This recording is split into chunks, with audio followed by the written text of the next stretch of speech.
Tell them like and subscribe. What did they got?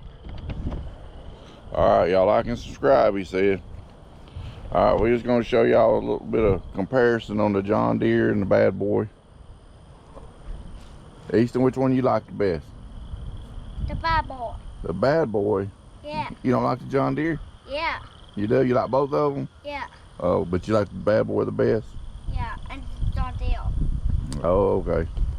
Well, as far as problems on each of them, we had the voltage regulator we had to get replaced at some point last year. I want to And then they supposedly put a starter on it or something that it got to where it wouldn't crank. The starter was dragging on it, and then took it up there. Then they didn't fix it. They claimed they put a starter on it, and as soon as I got it back, it was doing the same thing. So I just run it and let it drag for 5 seconds after it cranked, and then it finally wouldn't crank. So I carried it up there. Then I'm not really sure what they did. You can't believe them no more, what they tell you, what they do. But they fixed it anyway. Claimed they put a starter on it, checked some connections, and that's about it as far as problems on this one. And other than the mod deck, I don't like that. I mean, it mulches it, but that does just as good. Because that stuff falls apart underneath there and gets in your blades, and you just tear your blades up. So I finally got to where I'm just taking it apart as it falls apart, and I just take it on off and not worry about it. I got me I wanted a bigger mower because I felt like I needed more power. And the Bad Boy seemed like it was the best mower for the price.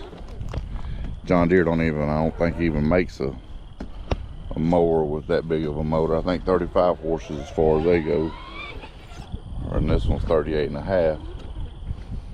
But this one I had issues with when I first got it.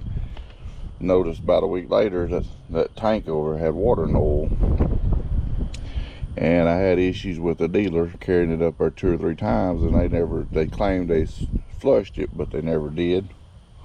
I ended up doing that myself, but that's not a Bad Boy problem. And then I had the ignition switch. It got where it messed up on me. I had a new ignition switch put in it. And then I lost the, I noticed it got to where that deck was heavy lifting. That's all I could do to lift it. And there's a shock back here. There's a bolt on this end right here, or nut. I don't know if you can see the shock or not, but it goes back. Anyway, it fell off and I didn't know it. Apparently one end fell off of it, come loose, and I drove for a couple of weeks like that, and I looked all over the place and said something's got to be missing.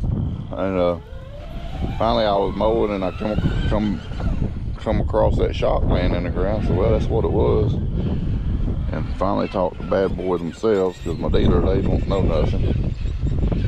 And they sent that shock for free, and I put it on the other day, which I just finished a year without it. I just used both feet. It wasn't bad up high, with this up high, but when it got down low, it was hard to, well, I'm opposite on that. It wasn't bad when it was down low that way, but when it was up this way, it was hard to push. And let's see how I had to put this on. I guess that would be a Bad Boy issue, that shock. This bolt here fell out that raises this. And instead of just putting a new bolt in there, getting it where you put a bolt in there, you got to disassemble all this just to put that little bitty old bolt in there. And I don't like that you can't get that off all the way. You got to undo that, which that's no problem. Back over to the John Deere, you can see that this dips down and it holds water, leaves, whatever. And this over here, it don't. It's pretty well raised up, and when you go on to the next yard, it's blowed off before you get there. That there You can't even hardly blow it off too good with it being dipped down in there. And you can't get to it, a lot of that stuff, to blow it off. I mean, you can, but it just takes time. To where that one there, you just take off, and when you get the next yard, it's gone. Yeah, I'd rather have this. This is a whole lot easier. You ain't gotta worry about nothing breaking on it, getting down into your blades like over there. But overall, I like the bad boy. If it just quit giving me them little problems. I think that's all I've had, all the issues I've had out of it. But another deal I don't like, it's not an issue, is when you take this cap off, it's straight, all that dirt that's around there, you got to clean it up real good, or it's going to go off in there.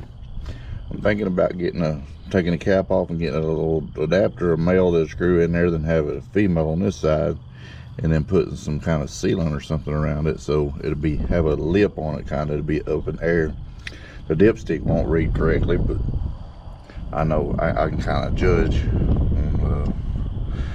whenever I do it, where's the full line to be. But other than that, I guess it's alright. I've had it quit on me once. I think what I done, I put too much gas in it and it just quit. It wouldn't rev up, it would idle. I could crank it up and it would idle, but it wouldn't rev up. And I let it set and went and done my weed eating. By the time I got my weed eating done and come back, it cranked right up and run normal. But I had just filled it up right before I went to that yard, which I'd run it 30 minutes probably before it done that. But I ain't had no problems after that with that part.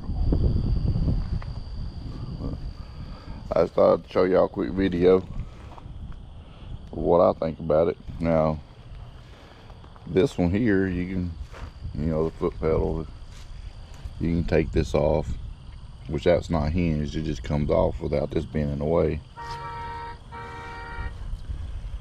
But other than that, I guess that's it. Tell them like and subscribe. What did the go? Anything you want to tell them? Yeah. What you want to tell them? Daddy got the Bible stuck. Oh yeah, I got the bad boy stuck today. Alright, we'll holler at y'all later.